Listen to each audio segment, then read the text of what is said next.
নমস্কার। নানা রঙের মেলায় সবাইকে স্বাগত আপনাদের। আজ আমি আর একটা নতুন রেসিপি নিয়ে চলে এসেছি। এটা অবশ্য অনেকেরই জানা আছে, তবু একটু আপনাদের সঙ্গে শেয়ার করবার ইচ্ছে হলো, তাই এলাম। ঢোকার ডালনা। তাহলে শুরু করা যাক।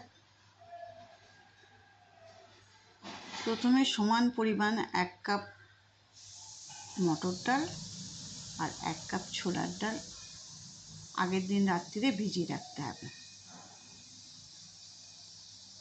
পরের দিন সেটাকে পরিষ্কার করে নিয়ে ধুয়ে মিহি করে মিক্সিতে অথবা শিলে বেটে নিতে হবে। যদি নিরামিষ করতে চায় কেউ, তাহলে তার ভেতরে আদা বাটা, কাঁচা লঙ্কা বাটা, মিষ্টি, নুন, কালো জিরে, একটু খাবার সোডা দিয়ে ভালো করে ফেটিয়ে নিতে হবে। আর যদি কেউ এটাকে আমিষ করতে চায়, তার সঙ্গে পেঁয়াজ, আদা, রসুন বাটা দিতে হবে। তারপরে একটা বাটির মধ্যে একটু তেল মাখিয়ে নিতে হবে। নিয়ে ওই ব্যাটারটা দিয়ে ভালো করে উপরটা সমান করে দিতে হবে। এবার ওই বাটিটাকে যদি মাইক্রোওয়েভ থাকে খুবই ভালো, আর না থাকলে কোনো স্টিলের বাটির মধ্যে রেখে বা কোনো এমনি বাটির মধ্যে রেখে কুকারে একটা স্ট্যান্ড বসিয়ে একটু জল দিয়ে ওই বাটিটা রেখে দিয়ে কুকারটা বন্ধ করে 1 থেকে 2টো সিটি মারাতে হবে। আর মাইক্রোওয়েভ হলে কিছুক্ষণ রেখে দেখতে হবে ওটা হয়ে গেছে কিনা। একটা কাঠি ঢুকিয়ে দেখে নিতে হবে যে ওটা হয়ে গেছে কিনা, কাঠিটা ঢুকছে কিনা, তাহলে হয়ে গেছে। এবার কিছুক্ষণ রেখে পিস পিস করে কেটে নিয়ে ওটাকে ভাজতে হবে।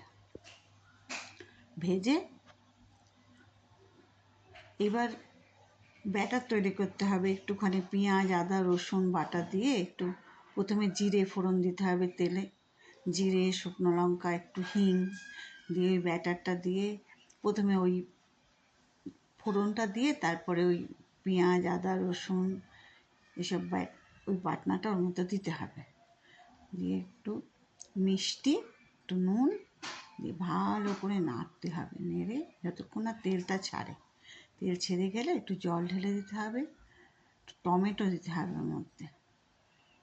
দিয়ে তারপরে একটু ফুটে গেলে ওই যে আমি ঢোকাগুলো করে রেখেছি ওগুলো দিয়ে দিতে হবে। কিছুক্ষণ ফোটার পর নামিয়ে খুব সুন্দর খেতে হয়। এতে আপনারা ইচ্ছে করলে আলুও দিতে পারবেন।